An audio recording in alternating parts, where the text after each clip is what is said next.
भारत मुकाबला जीत गया और भारत फाइनल में भी पहुंच गया। भारत अब अहमदाबाद में न्यूजीलैंड से फाइनल का मुकाबला 8 मार्च को खेलेगा।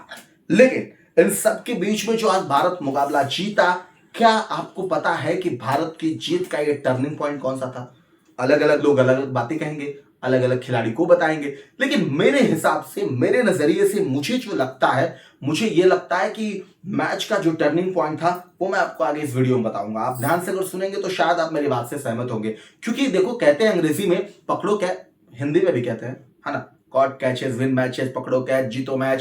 तो बेसिकली यही है कि बड़े मुकाबले में कैच पकड़ना बड़ी इंपॉर्टेंट होता है। कैच पकड़ना, क्योंकि वो मैच जीत में तब्दील हो रहा है। और ये क्यों मैं कह रहा हूं, उसके पीछे दो रीजन बताता हूं। पहला रीजन, संजू सैमसन ने 89 रनों की पारी खेली, बिल्कुल खेली। 89 रनों की पारी कब खेली? जब जोफ्रा आर्चर की गेंद पर हैरी ब्रूक ने कैच छोड़ा। अगर वो कैच पकड़ लिए होते तो निश्चित तौर पे वहां पे उनकी पारी खत्म हो जाती, और अगर पारी उनकी वहां पे खत्म हो जाती तो बड़े रन में तब्दील नहीं होती। इंग्लैंड शायद 200 इंग्लैंड को 253 चेज नहीं करना पड़ता। दूसरा जो है, उसके बदौलत भारतीय टीम ने एक बड़ा स्कोर खड़ा किया, 253 रन बनाया। और भारत ये चाहता भी था, भारत के ये दिमाग में भी था, भारत के जहन में भी था कि अगर इंग्लैंड से जीतना है, जितनी डीप बैटिंग है इंग्लैंड की, जितने डेप्थ में बैटिंग है 8वें नंबर तक, उसके लिए भारत का बड़ा स्कोर करना बहुत जरूरी है। अगर आप पहले बैटिंग करते हैं, आज भारत का दिन था, आप कह सकते थे। दिन के साथ साथ भारत के आज बैट्समैन भी क्या खूब खिंचाई करके रन बना। वो शिवम दुबे, हार्दिक पांड्या, सूर्य कुमार यादव, अभिषेक को भी कर लीजिए, अभिषेक और ईशान किशन सब ने खेला, लेकिन संजू सैमसन उसमें 72 है, 89 रनों के पार। उसके दम पे भारत ने बता दिया। अब जब इंग्लैंड बैटिंग करने के लिए आई तो विकेट तो गिर गए, लेकिन उसके बाद भी इंग्लैंड ने भी पूरी कुटाई की भारतीय गेंदबाजों की, पीटे गए। और वरुण चक्रवर्ती सबसे ज्यादा पीटे गए। हालांकि सबके ओवर में रन आए हैं, ऐसा नहीं। अर्शदीप को भी पहले ओवर में 13 रन बन गए थे। अर्शदीप की शुरुआत अगर पहले ओवर में विकेट होती है, विकेट दिला देते हैं तो अलग मोमेंटम होता है। तो लेकिन वहां भी नहीं हुआ। तो भारतीय गेंदबाजी में थोड़ा सा हम कहेंगे कि भारत ने उस तरह की गेंदबाजी नहीं की जैसी करनी चाहिए थी। अब बात यह है कि क्या हुआ आज, और कैसे मैं कह रहा हूं कि जैसे मैंने आपको एक एग्जांपल दिया कि हैरी ब्रूक अगर सैमसन का कैच पकड़ लेते तो भारत मुकाबला थोड़ा सा भारत का पक्ष, भारत के साइड में थोड़ा सा दिक्कत पैदा हो सकती थी, लेकिन उन्होंने नहीं पकड़ा, यानी कि कॉट कैचेज विन मैचेस वो वहां पे उन्होंने गंवा दिया। अब दूसरी बात है भारत की। दरअसल पारी का एक नाजुक मोड़ तब आया जब अर्शदीप सिंह ने विल जैक्स को एक वाइड फुल लेंथ डाली। उसके पहले वो लगातार 3 वाइड डाल चुके थे, 3 या 2, अगर मैं गलत नहीं हूं तो 3 या 2 उन्होंने वाइड डाल दिया था। अब बार बार वाइड डाल रहे थे, वो कोशिश वही कर रहे थे वाइड वाइड गेंद करने की, मतलब वाइड यार्कर के प्रयास में। अब उन्होंने क्या किया, वाइड पे फुल टॉस गेंद फेंकी, एकदम बिल्कुल वाइड से करीबी सटे हुए। अब चूंकि विल जैक्स को खेलना था, विल जैक्स ने उसको क्या किया, जोरदार प्रहार किया और गेंद तेजी से डीप पॉइंट बाउंड्री की ओर गई 6 रन के लिए।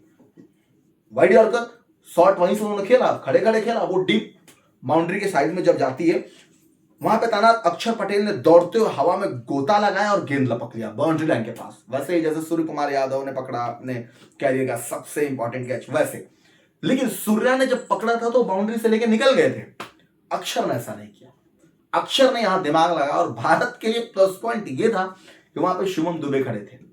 एफर्ट यही होता है, कैच यही होता है, यही बड़े कैच जो होते हैं ना, ये कैच मैच को बड़ा बनाते हैं, मैच में आपको बनाए रखते हैं। बाउंड्री के कुशन के करीब अपना संतुलित खोते अक्षर गजब की सूझबूझ दिखाई, और गिरने से ठीक पहले गेंद को अंदर की ओर उछाल दिया। पास में खड़े शिवम दुबे ने इस तोहफे को लपकने में कोई गलती नहीं की, मतलब कैच लिया।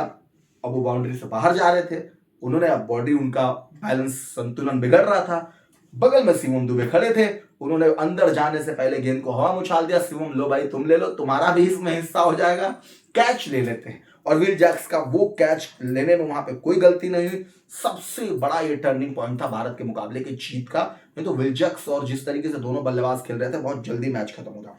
ये कैच सिर्फ एक विकेट नहीं बल्कि भारतीय टीम के लिए मैच में वापसी करने का सबसे बड़ा जरिया था, क्योंकि मोमेंटम बने थे, वो पारी अपनी बढ़ा रहे थे आगे, वो रन बना रहे थे। विल जैक्स 35 रन और जेकब बेथल के बीच 39 गेंदों में 77 रनों की तूफानी साझेदारी हो चुकी थी। ये दोनों बल्लेबाज 254 रनों के विशाल लक्ष्य को छोटा साबित कर सकते थे अगर ये दोनों रह जाते तो। जैक्स जिस अंदाज में बल्लेबाजी कर रहे थे वो भारत के लिए सबसे बड़ा खतरा बन चुके थे, लेकिन इस मिरेकल कैच ने इंग्लैंड के अरमानों पर पानी फेर दिया। जैसे ये कैच पूरा हुआ, कप्तान सूर्य कुमार यादव भी पूरी खुशी में झूम उठे, और खुशी में झूम के साथ उन्हें सूर्या को दौड़कर हवा में उछलकर गले लगाया, क्योंकि वो सभी जानते थे कि विकेट कितना कीमती था। सोशल मीडिया पर इस कैच की तुलना विश्व स्तरीय फील्डिंग मानकों में की जा रही है। अक्षर, अवेयरनेस और दुबे की फिनिशिंग ने वानखेड़े में समा बांध दिया और इस तरीके से टीम इंडिया ये मुकाबला जीत गई। भारत ये मुकाबला जीती, लेकिन छोटे छोटे से वो टर्निंग पॉइंट जो याद रखे जाएंगे इस मैच में, जैसे सूर्या का वो कैच आज भी याद रखा जाता है। और इसीलिए जब आप बड़ा मुकाबला जीतना चाहते हैं, जब आप बड़े मुकाबला में बने रहना चाहते हैं और बड़े मुकाबले को अगर आप बेहतर तरीके से फिनिश करना चाहते हैं, तो आपकी फील्डिंग बहुत इंपॉर्टेंट होती है। और इसीलिए सूर्या ने अपने फील्डिंग कोच को उन्होंने कहा है कि वो जिस तरीके से वो प्रयास कर रहे हैं और टीम जिस तरीके से मेहनत कर रही है, उसका नतीजा और आज निश्चित तौर पर अक्षर पटेल का वो कैच चीख चीख के बता रहा। यानी भारत की जीत बहुत बेहतर रही। भारत फाइनल में पहुंच चुका है, टिकट कट चुका है। अब आपको कैसा लग रहा है कमेंट करके जरूर बताइए। ऐसी तमाम खबरों के लिए आप हमारे साथ जुड़े रहिए। फिलहाल हम आपसे लेंगे इजाजत, और आप क्या कुछ कहेंगे कमेंट जरूर करिएगा। फिलहाल के लिए इतना ही। नमस्कार।